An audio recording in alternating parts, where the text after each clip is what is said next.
selamat datang kembali ke channel saya, Cheerful Little Duck. Bersama saya Anissa.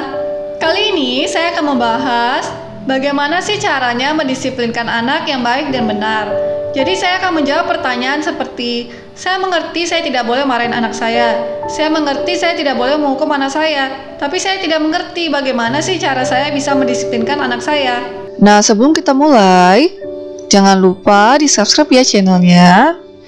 Bisa dari tombol sebelah kanan bawah, ataupun bisa scroll ke bawah, diklik subscribe, dan klik tombol notifikasinya, pilih all.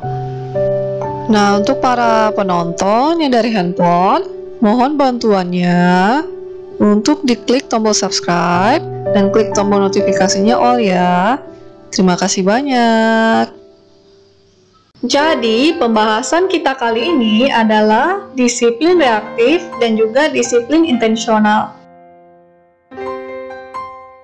Jadi, saya akan membahas apakah kedua tipe disiplin ini dapat memenuhi dua manfaat disiplin, yaitu manfaat jangka panjang dan juga manfaat jangka pendek.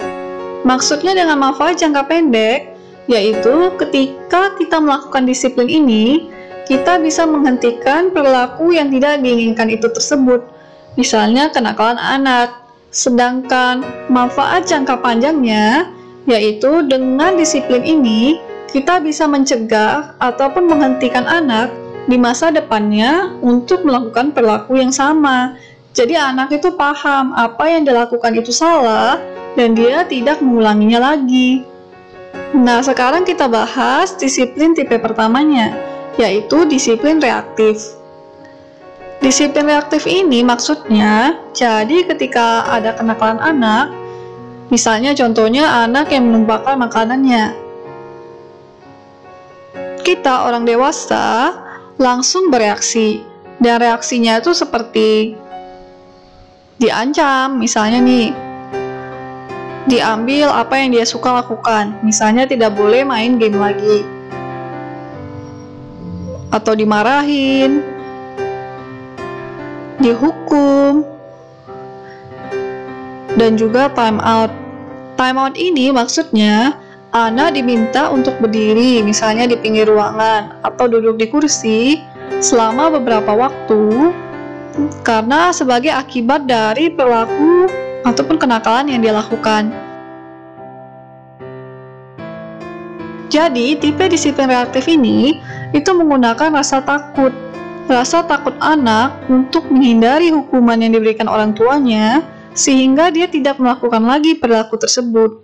Jadi, disiplin reaktif itu, apapun kenakalan atau perilaku anak yang tidak kita inginkan, kita selalu meresponnya dengan langsung ketika melihatnya, dan respon kita selalu diantara dimarahi, diceramai, dihukum, ataupun time out. Jadi tidak ada reaksi-reaksi lainnya.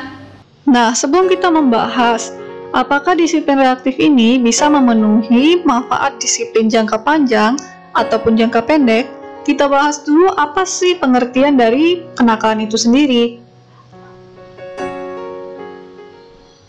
Perlu dipahami, anak itu tidak ada yang dilahirkan nakal. Jadi anak itu bukan melakukan perilaku yang tidak kita inginkan karena memang dasarnya atau bawaannya itu dia memang nakal. Jadi anak itu tidak pernah sengaja membuat kita marah dengan perilaku yang tidak diinginkan itu atau dengan kenakalannya. Atau memang dia sengaja nakal itu untuk menguji batas kesabaran kita orang dewasa. Jadi kenakalan itu selalu ada sebab di baliknya. Contohnya ya, anak yang suka marah-marah. Itu artinya dia menunjukkan kepada kita kalau dia itu tidak mampu atau belum paham bagaimana sih caranya mengungkapkan perasaannya selain dengan marah-marah. Ataupun dia juga tidak paham bagaimana sih caranya meregulasi perasaan dia. Contoh lainnya misalnya anak yang cari perhatian dengan cara yang salah. Jadi di sini anak itu mau dapat perhatian kita, tapi cara yang dia lakukan itu salah, sehingga kita harus mengajarkan bagaimana cara yang lebih baik untuk mendapatkan perhatian kita. Misalnya mengajarkan anak untuk melakukan hal-hal yang baik, bisa mendapatkan pujian dari kita. Nah, jadi kenakalan itu merupakan momen pembelajaran bagi anak yang sangat penting. anak itu menunjukkan apa yang tidak dia pahami dengan kenakalannya itu. Jadi seperti contohnya kembali lagi dengan anak yang menumpahkan makanan. Jadi dengan menumpahkan makanan tersebut, anak menunjukkan dia itu belum paham cara membawa makanan yang benar sehingga makanan itu tidak tumpah. Selain itu, kita juga dapat mengajarkan anak bagaimana sih caranya jika makanan sudah terlanjur tumpah, apa yang harus dia lakukan. Apakah dia hanya cukup pergi saja? Apakah dia harus minta maaf dan juga membersihkan makanan tersebut? Nah, sekarang kita kembali lagi ke disiplin reaktif kita, yaitu disiplin dengan menggunakan rasa takut untuk mencegah anak melakukan perilaku tersebut. Nah, sekarang ketika kita menggunakan rasa takut, ketika anak dihukum, apakah dalam benak anak dia akan berpikir, oh, ini perilaku yang salah, saya seharusnya melakukan perilaku yang ini. Jadi apakah dia merefleksikan dirinya untuk memahami apa yang seharusnya dilakukan? Jawabannya tidak. Jadi ketika kita menggunakan rasa takut sebagai motivasi utama agar anak tidak mau berperilaku nakal lagi, anak tidak akan berpikir dalam benaknya apa yang seharusnya dia lakukan. Yang terjadi sama anak adalah dia berusaha bagaimana caranya dia bisa menghindari hukuman orang tua. Misalnya itu dengan berbohong, ataupun bisa saja dia malah menuduh orang lain. Misalnya seperti, saya nggak lakukan itu, adik yang buat.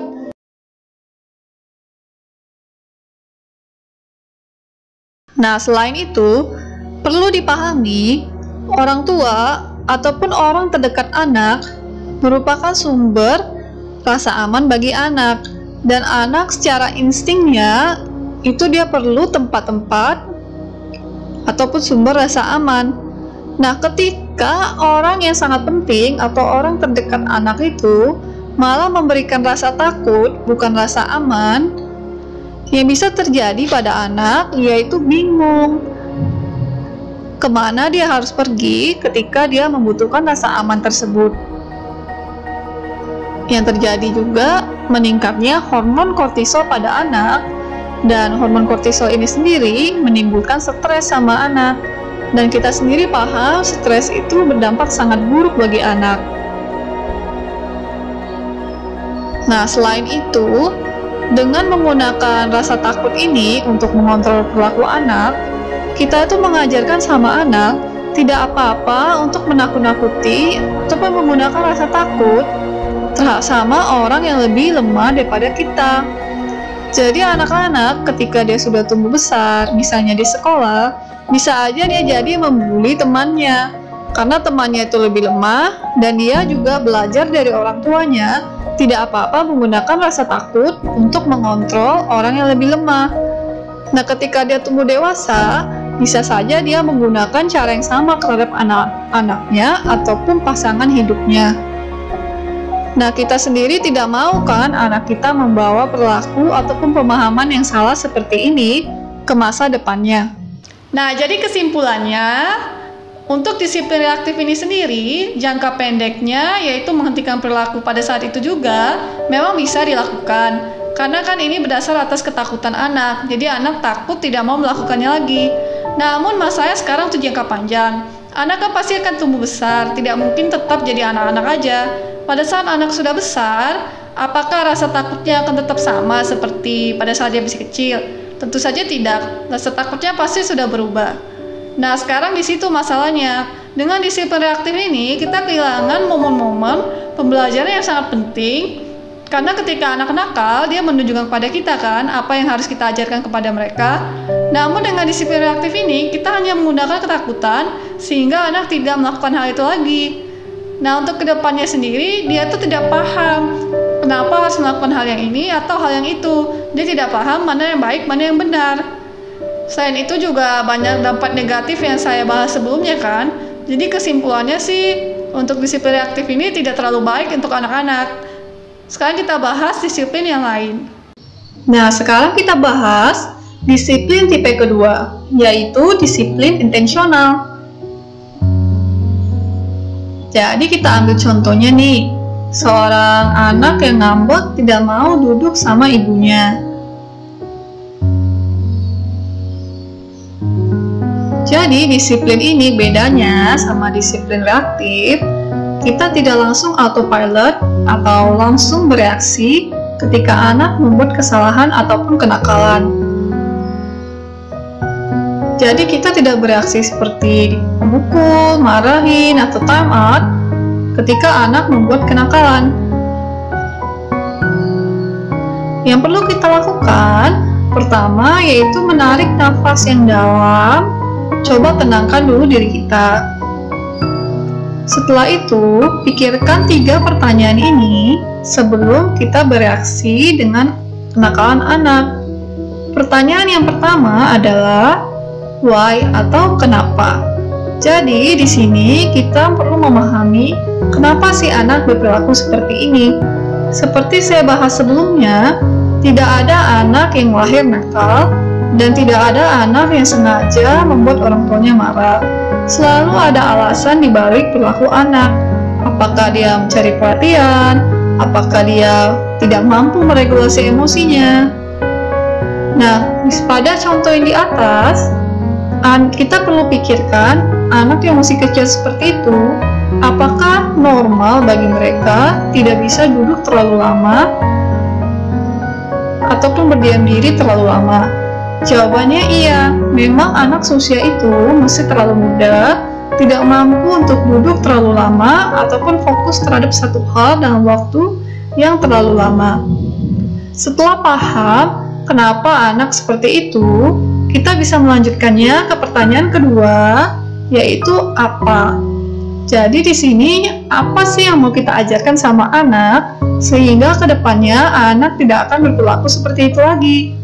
Jadi pada contoh anak yang ngambek tadi, kita mengajarkan sama anak bagaimana cara mengungkapkan perasaan lagi kesal dengan cara yang lebih baik lagi selain menangis ataupun mengambek. Dan bisa juga kita mengajarkan anak cara meregulasi emosinya atau membuat dirinya kembali tenang ketika dia mulai kesal. Saya juga sudah membahas bagaimana cara meregulasi emosi di postingan saya sebelumnya yang bisa diklik di tanda seru bagian atas ataupun cek deskripsi video ini. Pertanyaan ketiga yang perlu kita pikirkan adalah bagaimana kita akan mengajarkan sama anak apa yang tadi mau kita ajarkan. Jadi di contoh anak yang tadi ngambek itu, kita bisa mulai dengan menerima perasaannya. Tapi ketika anak masih terlalu kesal, kita bisa biarkan dia lepas dulu, letakkan dia di bawah, dan tunggu dia tenang dulu. Dan kemudian kita dapat menerima perasaan anak. Iya, ibu ngerti, kamu gak suka kan duduk lama di pangkuan ibu. Setelah kita menerima perasaannya, kita jelaskan masalahnya. Masalahnya, ibu lagi sibuk. Ibu tidak bisa lepaskan adik lari-lari. Nanti tidak ada yang melihat adik. Nah, kemudian lanjutkan lagi dengan menyebutkan perasaannya dan masalahnya. Jadi, adik tidak mau duduk lama di pangkuan ibu. Masalahnya, ibu mesti merhatiin adik. Jadi bagaimana kalau adik sambil baca buku di pangkuan ibu? Atau misalnya adik sambil nyanyi di pangkuan ibu, seperti itu. Nah, perlu dipahami ketika anaknya masih sangat kecil, kita tidak bisa berbicara terlalu panjang seperti itu. Memang anaknya harus dibiarkan untuk bereksplorasi lingkungan sekitarnya. Saya juga telah membahas bagaimana cara mengubah perilaku anak tanpa hadiah ataupun hukuman di postingan saya sebelumnya. Bisa juga diklik di tanda seru bagian atas video ini atau dicek di deskripsi video ini. Untuk postingan saya selanjutnya, saya akan menjelaskan 8 cara ataupun 8 tips yang dapat digunakan ketika kita mau melakukan disiplin intensional. Nah, sekarang pertanyaannya, kan sulit melakukan disiplin intensional ini. Saya sering terbawa emosi dulu sebelum bisa berpikir 3 pertanyaan itu.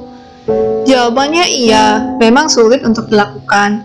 Kita sebagai orang dewasa juga banyak pikiran, banyak masalah, dan tidak selamanya kita selalu tenang. Namun, yang bisa kita coba adalah berlatih untuk melakukannya.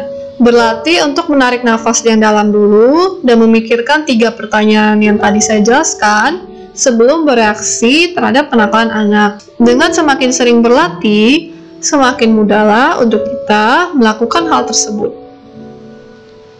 Nah, saya berikan satu contoh terakhir lagi supaya lebih paham disiplin intensional ini. Contohnya anak yang tidak mau makan. Jadi sebelum kita memarahi anak, kita berpikir dulu. Pertanyaan pertama, why? Kenapa ya anak tidak mau makan? Coba kita ingat, apakah dia sudah makan tadi siang? Apakah dia belum lapar? Atau apakah dia tidak suka?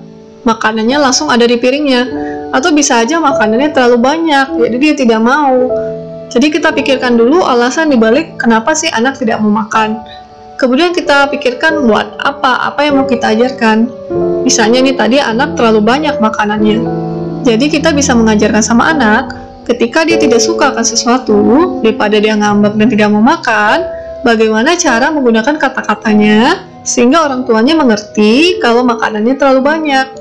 Nah terakhir, how? Bagaimana mengajarkan anak untuk mengungkapkan perasaannya. Nah, kita bisa bicara sama anak, kalau adik merasa terlalu banyak makanannya, ataupun hal lain, adik coba katakan sama ibu, karena ibu nggak ngerti kalau adik tidak bicara. Nah, untuk anak sendiri juga tidak bisa langsung berubah dengan sekali dilakukan saja. Anak butuh latihan berkali-kali, pengalaman yang berulang-ulang, sebelum pengalaman tersebut jadi menetap sama anak, sehingga kedepannya dia bisa langsung mengungkapkan perasaannya ketika dia sedang kesal, ataupun apa yang dia inginkan tidak dipenuhi. Nah, disiplin yang terakhir ini adalah disiplin intensional. Jadi, untuk jangka pendeknya sendiri, karena reaksi kita tergantung dari motif dibalik kenapa anak berperilaku seperti itu, jadinya jangka pendeknya bisa tercapai, karena reaksi kita sesuai dengan apa yang dibutuhkan anak. Bagaimana dengan jangka panjangnya? Karena disiplin ini kita juga memikirkan bagaimana cara mengajarkan kepada anak, sehingga kedepannya dia tidak akan melakukan hal yang sama lagi. Jadi jangka pendeknya juga tercapai. Jadi menurut saya, disiplin yang baik itu adalah disiplin intensional. Ketika kita mencoba memahami kenapa anak melakukan hal itu, dan juga coba mengajarkan cara yang lebih baik ke depannya untuk anak. Terima kasih banyak telah menonton video saya. Mohon bantuannya untuk direview di kolom komentar, sehingga saya bisa membuat video yang lebih baik lagi. Mohon bantuannya juga untuk subscribe channel saya dan like dan share video saya.